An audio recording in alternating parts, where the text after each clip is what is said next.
who are usually some kind of German mercenary type crazy person would be holding these things coming out, and then you picture multiple of these, and they line it up, and they twist, get it there, and they use the leverage of the pikes themselves to twist them and break them. And the bends in the blade help that process help it stick. The bends were actually a little more.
Oh my God, they actually stuck. They weren't sticking at all yesterday. She's been practicing.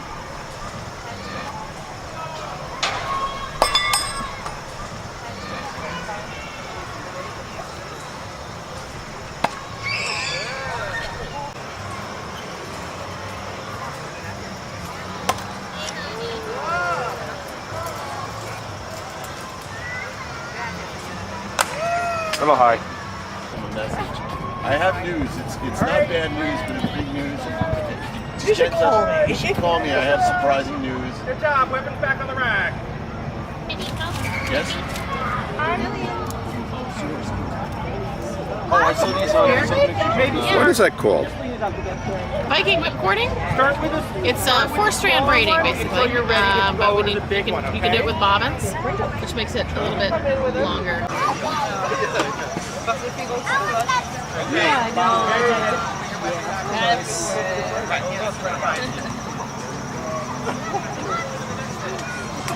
You're hard. Did Brad get here?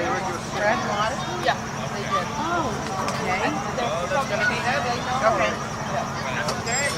Yeah. Yeah, I know. I need to go either start shooting or throwing. I'm in a nursery. I know, I can't either. But Rosa did excellent. Silk Unlimited, Yeah. which is the most, and with metal thread, which is Machine gun? no, that's all my handwork. None of this is machine done. Yours? Yes, Wow.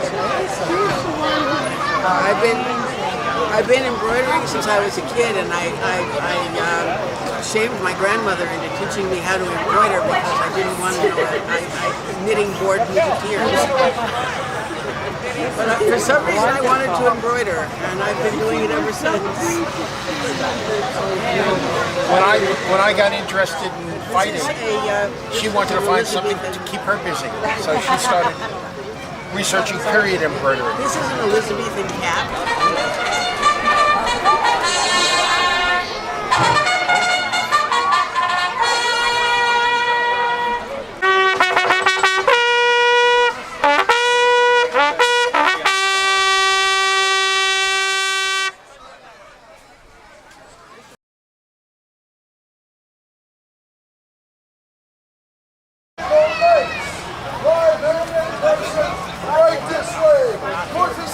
Society for Creative Anachronism. Just step over there towards the black banner with the crossed swords. Step right this way, ladies and gentlemen. Find out how the knights of old fought, the weapons they used, the armor they wore. We are the Society for Creative Anachronism. We study and recreate the fun parts of the Middle Ages. One of those is the arts of war, the arts of fighting in armor with weapons. Step right this way, folks, ladies, gentlemen, and everything in between and beyond. See how knights fought in the Middle Ages. See their weapons, see their armor, live and in person. Step right this way. Now, some people say, I want a 22-pound sword, so I only have to hit somebody once. Well, here's the thing. Who here has picked up anything that was 22 pounds? Who here wanted to pick it up a second time? How about a third? How about all day long? Right. So, if you're going to fight with something all day long, you're going to use something that you can fight with all day long. So most swords from most cultures really only weigh from 2 and change to maybe about 4 or 5 pounds. Unless you're a crazy German mercenary in the 1500s getting paid a lot of money to swing a 10-pound, 6-foot-long sword in the middle of a square of Swiss pikemen and then get killed. If you intend to die after swinging it only 6 times, you don't need to have something that you can swing all day. Hence, the Zweihander or two-hander. And these are front to them so they can feel it. You can see that with a nice long handle, you get a lot of leverage just with a little push-pull, and I don't have to even use my torn rotator cuff to get a lot of power into this.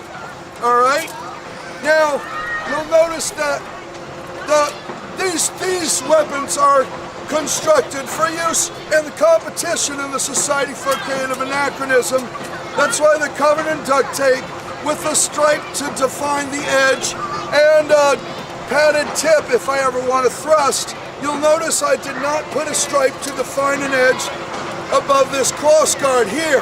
That is because they didn't make it sharp there. That allows me to hold it here, which, hold up, though I don't get quite as, hold it flat again, I don't get quite as much oomph. The balance is different, so it's almost like I'm half sorting, and there's more that I can do with it. Now, I don't want to leave out the fact that there are other weapons than swords. The spear is possibly older than a sword because it only needs to be sharp in one place, the point. Now, the spear, almost every culture, even cultures that don't have swords, have spears. Sometimes they're made for the purpose of throwing, sometimes for stabbing, and sometimes both. Now, spears are not really a one person standing in the middle of a field thing, and you can see why. I do this, and he does this, and I do this, and the battle is lost, right? So you would have a bunch of guys with these things, and we find that, stand over there so these guys can see me. There you go. And you'll find in lots of cultures, in lots of battles, in lots of histories, the army that had a bunch of guys with long spears was the army that won, unless the other army figured out a way to beat them. Because if he's got like 6 guys coming at him from different directions, then he's going to have a hard time blocking them all. And thus, the Greek phalanx, the Roman legion, the Swiss pike square, the Scottish schiltron, and so forth. So the question, how do you beat this? Artillery. And later on, when we're done here, you can go over there and see archery in action. And could arrows go through plate armor? Well, tell you what, you want to really spoil a medieval party? Pick either side of that argument. That's it, party's over. Nobody's having fun the rest of the night. Now, so what else we got here? One thing we don't actually have to the show, but I want to tell you about. Pretend that the part of this that is supposed to be a blade is really a handle, and the part that's supposed to be the handle is really a blade. The concept of blade on a stick is very practical on the battlefield and also easy to come by because every farmer had one. Because blade on a stick is a concept behind lots of farming tools. So, and in fact, this kind of blade, if this were a blade with a point here and points out the side, would be very practical. If I'm fighting a man with a shield, I can hook the shield and come down with it. I can spike him in the side of the head. If he's on a horse, pretend you're on a horse, and I'm not on a horse, I can yank him down off the horse with it. Sometimes there might be an axe blade on one side and a hook on the back, but this is basically, into the overall term would be a pull-on. I can use it actually also in grappling situations. I can come up close. I can do a little wrestling type thing. Spike him in the back of the head. Come around this way. Or swing at me, and I can block it. You know, take it down with the hook, or strike it below the balance. Boom! I can take it down this way. All sorts of nifty stuff can be done with this, and manuals were written about how to use the pull-on. So that pretty much sums up a broad brush stroke of the history and use of medieval armor and weapons. Now, if anybody would like to pick up one of these weapons and try them, or photograph them, and if young ones would like to strike that Pell over there, we invite you to step in and try it out. Any questions before we move on? No, How do you know? because I just know. Hi, you're wrong. Okay, the concept of a staff, everybody had one, so of course you figure out how to use it. How do you guys The weapons, yes. You can't sword fight against each other. It's almost 10 pounds. Of our sport is that Take the glasses off. an edge steel weapon can cut through. Turn around. Start out in a defensive stance. So if someone wants to hit you, So you if could it's not an block. Right? So- You want to come back? She can't see anything either. That's not a good thing. that's the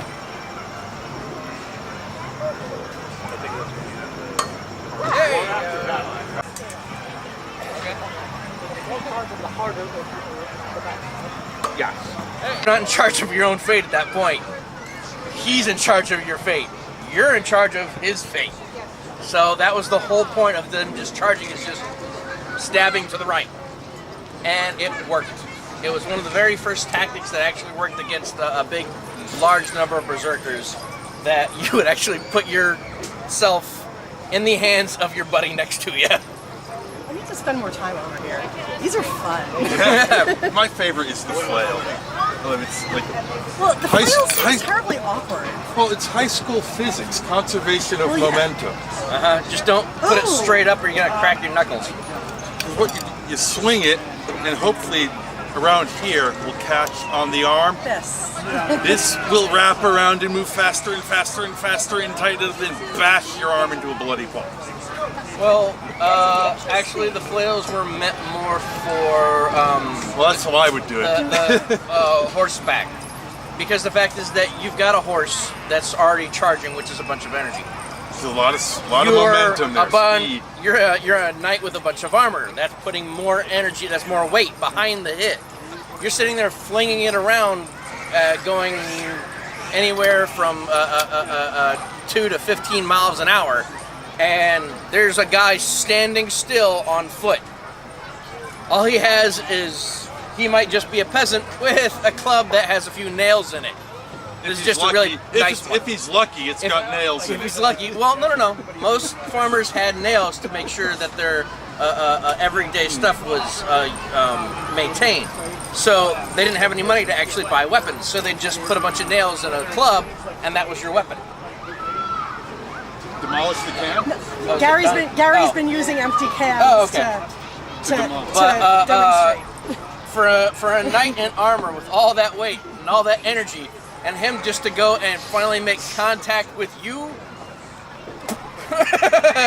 you explode.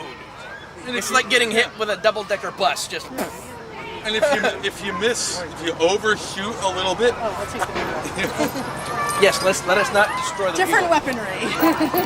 Now the fun thing was that if you were actually a peasant, or somebody who's a footman, and you had a knight in armor that was coming at you, he had a little bit of a problem. He was in a tin can. That's why they have some of these mass weapons that would actually cause massive damage. And now this is a tin can, this is an aluminum can, it's gonna do that kind of damage no matter what you do with it. But if you hit hard enough, it'll do that to the metal. Now what that does is it creates all these slivers and stuff like that, and it opens you up. Now all those razor sharp edges are inside poking him. Well, now he's got one of two choices. He can either continue to bleed and get cut up even more, or he can throw the armor off. And once he does, well, now you've got a less armored opponent, and then your archers can start shooting these at him because it no longer is harder to penetrate because he's got no armor, and this makes him bleed a lot more. So they would send their guys out with this and just rip open the tin can would have to get out of it, and then you just shoot him and kill him.